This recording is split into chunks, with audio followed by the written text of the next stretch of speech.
পিঠাপুলির আয়োজনে আজকে শেয়ার করছি কদম ফুলি পিঠা। আসসালামু আলাইকুম everyone, welcome back to my channel. এই পিঠাটা দেখতে যতটা লোভনীয় আর খেতেও কিন্তু ভীষণ মজার। এই পিঠাটা আমার পরিবারের সকলে অনেক অনেক অনেক পছন্দ করেছে। পিঠাটা তৈরি করার জন্য আমি এখানে একটা প্যান বসিয়ে দিয়েছি।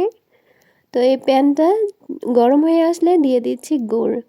এখানে আমি খেজুর গুড় নিয়েছি 1 কাপ পরিমাণে। তো এই গুড়টাকে আমি 2-1 মিনিট এভাবে নেড়ে একটু নাড়াচাড়া করলে দেখবেন যে একটু পানি উঠে আসবে। তো একটু পানি উঠে আসলে দিয়ে দিচ্ছি নারিকেল কোড়া।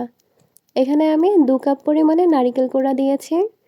নারিকেল কোড়া দিয়ে আবারও 2-1 মিনিট এভাবে নাড়াচাড়া করার পরে দেখবেন যে আবারও পানি উঠে গেছে। গুড়টা থেকে যখন পানি ছেড়ে দেবে, তো এখন আমি আবারও 2-1 মিনিট এই গুড়টা জাল করে ঘন আর আঠালো করে নেব। তো এরকম ঘন হয়ে আসলেই আমি এখন চুলা থেকে নামিয়ে নিব। তো এটা হয়ে গেছে, এর চেয়ে বেশি জাল করা যাবে না, তাহলে কিন্তু একদম তিতা তিতা লাগবে। তো এখন আমি এই যে গুড়টাকে তুলে নিয়েছি একটা বাটিতে। এখন ওই প্যানটা আমি ভালো করে ধুয়ে নিয়েছি। তো এই প্যানের মধ্যে আমি দিয়ে দিচ্ছি পানি। এখানে আমি 2 কাপ পরিমাণে পানি দিয়েছি আর দিচ্ছি 1/2 চা চামচ পরিমাণে লবণ। তো এখন এই পানিটাকে বলক তুলে নিচ্ছে। পানিটা বলক আসলেই এর মধ্যে আমি দিয়ে দিব চালের গুঁড়া। এখানে আমি আতপ চালের গুঁড়া দিচ্ছি 2 কাপ পরিমাণে। তো যে কাপটা দিয়ে পানি দিয়েছিলাম সেই কাপটা দিয়ে আমি 2 কাপ পরিমাণে আতপ চালের গুঁড়া দিয়েছি। তো চুলাটাকে কিন্তু মিডিয়াম লো আঁচে রেখেছি। তো খুব ভালোভাবে এখন আমি এই ডোটা তৈরি করে নেব। তো নাড়া কিন্তু থামানো যাবে না, তো এইভাবে একটানা অনবরত নাড়াচাড়া করে নিতে হবে। তো আমি চুলাটাকে একদম মৃদু আঁচে রেখে আমি 2 মিনিটের জন্য এভাবে ঢাকনা দিয়ে ঢেকে দিয়েছিলাম। তো এখন ঢাকনাটা তুলে নিয়েছি। তো এই আটাটা কিন্তু খুব ভালোভাবে সিদ্ধ হয়ে গেছে। তো এখন আমি এই আটাটাকে একটা প্লেটের মধ্যে তুলে নিচ্ছি। তো এখন আমি খুব ভালোভাবে মথে নেব। তো গরম থাকা অবস্থায় মথে নেবেন না। তো আমি আবারও একটু চালের গুঁড়া দিয়ে এই আটাটাকে খুব ভালোভাবে মথে নিচ্ছি।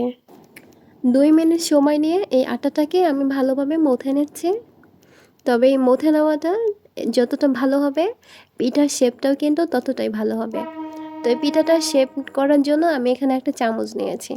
এখানে নিয়েছি টেবিল চামচ, এটা হচ্ছে 1 টেবিল চামচ করে এভাবে আমি সমান করে গোল গোল করে নিচ্ছি।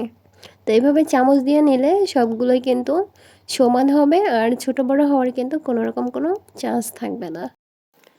এই তো সবগুলো গোল করে নেওয়া হয়ে গেছে। তো এখন আমি হাতের মধ্যে একটু তেল লাগিয়ে নিয়েছি। তো এই তেলটা লাগিয়ে নিলে তখন আর হাতের মধ্যে আটকাবে না। তো আমি আবারও একটা ডো নিয়েছি। তো এই ডোটা নিয়ে খুব ভালোভাবে গোল করে নিয়েছি। তো এখন আমি একটু গর্তের মতো করে নিচ্ছি। তো এইভাবে ঘুরিয়ে ঘুরিয়ে একটা গর্তের মতো করে নিয়ে আমি এইভাবে নারকেলের পুর ঢুকিয়ে দিচ্ছি। তো নারকেলের পুর দিয়ে আবারও মুখটাকে ভালোভাবে বন্ধ করে দিচ্ছি। তো মুখটা বন্ধ করে দিয়ে আবারও আমি গোল করে শেপ করে নিচ্ছি। তো এভাবে হাতের সাহায্যে গোল করে নিচ্ছি। এই তো হয়ে গেল। তো এভাবেই আমি সবগুলো পিঠাকে তৈরি করে নেব। তো এভাবে গর্তের মতো করে নিচ্ছি। তবে নিচটা কিন্তু পাতলা করা যাবে না, নিচটা পাতলা হলে কিন্তু তখন নারকেলের পুরটা বের হয়ে যায়। তো নিচটা কিন্তু একটু ভারী রাখতে হবে। তো এভাবে গোল করে আবারও আমি গর্তের মতো করে আবারও পুর ঢুকিয়ে দিয়েছি। তো আবারও আমি এভাবে গোল করে শেপ করে নিয়েছি। তো এইভাবে একে একে আমি সবগুলো পিঠাকে তৈরি করে নিয়েছি। এই তো সবগুলো পিঠা কিন্তু একদম হয়ে গেছে। তো 2 কাপ চালের গুঁড়োই কিন্তু মাশাআল্লাহ অনেকগুলো কিন্তু পিঠা হয়ে গেছে। তো যেহেতু বলেছি এটা কদমফুলি পিঠা, তো পিঠাটাকে আরেকটু শেপ দেওয়ার জন্য আমি এদিকে নিয়েছি চাল। তো এখানে নিয়েছি চিনি গুঁড়া চাল, এটা হচ্ছে পোলাইয়ের চাল। পোলাই চাল থেকে আমি আধা ঘন্টা ভিজিয়ে রেখেছিলাম। তো পানি ঝরিয়ে নিয়েছি। এখন আমি এই পিঠাটাকে এভাবে এই চালের গুঁড়া দিয়ে কোট করে নিচ্ছি। তো এভাবেই আমি সবগুলো পিঠাকে কোট করে নিয়েছি। তো এখন আমি যে রাইস কুকারের ঝারনি থাকে সেই ঝারনির মধ্যে তেল ব্রাশ করে নিয়েছি। তো তেল ব্রাশ করে নেওয়ার পরে পিঠাগুলোকে আমি তুলে দিচ্ছি। তো তেলটাকে কিন্তু অবশ্যই ব্রাশ করে নিতে হবে, না হলে কিন্তু রাইস কুকারের এইভাবে ঢাকনার মধ্যে কিন্তু আটকে যাবে। তো এখন আমি এটাকে বসিয়ে দেব রাইস কুকারে। তো আগে থেকে আমি রাইস কুকারে পানিটাকে গরম করে নিয়েছি। তো তো এখন আমি রাইস কুকারে বসিয়ে দিচ্ছি। রাইস কুকারে বসিয়ে দিয়ে ঢাকনা দিয়ে ঢেকে দিয়েছি। একদম আধা ঘন্টার জন্য এভাবে রেখে দিচ্ছি। তো এর মধ্যে আর কখনো উঠাবো না, একদম 30 মিনিট পরে আমি ঢাকনাটাকে তুলে নিয়েছি। তো 30 মিনিট পরে ঘড়ি দেখে একদম 30 মিনিট পরে আমি ঢাকনাটাকে তুলে নিয়েছি। তো একদম চালটা কিন্তু সিদ্ধ হয়ে গেছে, আর একটু মনে হয় আমার পাতলা হয়ে গেছে, পুরটা কিন্তু মাঝে মাঝে একটু বের হয়ে গেছে। তো এই তো তৈরি হয়ে গেল আমার কদম ফুলি পিঠা।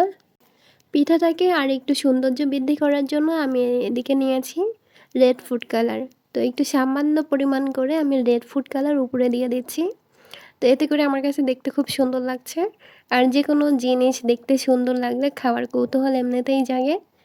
তো আমি একটা পিঠা আপনাদের ভেঙে দেখাচ্ছি যে কতটা লোভনীয় দেখাচ্ছে, আর এটা খেতেও কিন্তু ভীষণ মজার।